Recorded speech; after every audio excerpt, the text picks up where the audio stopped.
Hi, welcome back to Stuff About Tutorials. Today we're talking about how to favorite a document on ClickUp. Maybe you want to easily access and prioritize an important and frequently used materials or collaborative content. So today I'm going to show you how to favorite a document on ClickUp. Check video description and I will try to leave the written instructions. So let's start. First, open the ClickUp application and log into your account.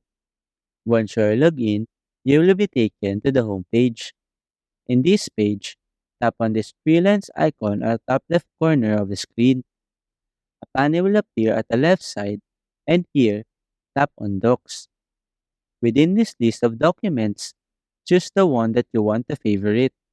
For example, I will favorite this document, so simply tap on this three dots icon at the right side of the document's name.